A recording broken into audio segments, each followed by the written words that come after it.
24. Электр энергиясының маңызы сен. Электр энергиясы көздерімен танысасың. Электр не үшін керек екенін білесің. Кел, ойланайық. Суреттерге қара.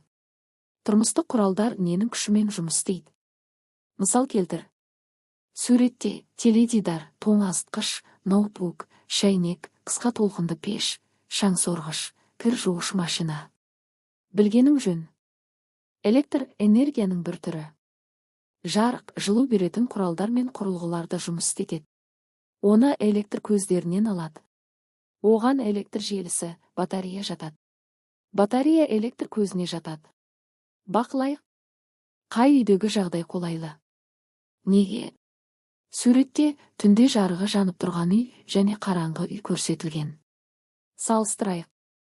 Қай көлік түрі электрдің күшімен жүреді? Қай көлік түрі қоршаған ортаға зиян келтіреді? Неліктен? Суретте автобус, ұшақ, троллейбус, такси, трамвай, катер, метро. Зерттейік.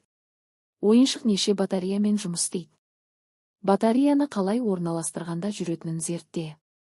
Қажетті құрал жабдықтар. Батареялар, батареямен жұмыс істейтін ойыншықтар, мәшине, аю, күшік, қуыршақ. Есіңде сақта. Электр энергиясы біздің көмекшіміз. Оны күннен, желден, тіпті судан алады. Егер адам қауіпсіздік ережесін сақтамаса, онда электр энергиясы қауіпті болады. Қауіпсіздік ережесі. Үзілген электр сымынан алыс жүр. Үйдегі техникалық құралдарды өз бетіңше пайдаланба. Электр сымдарына еш нәрсе ілме.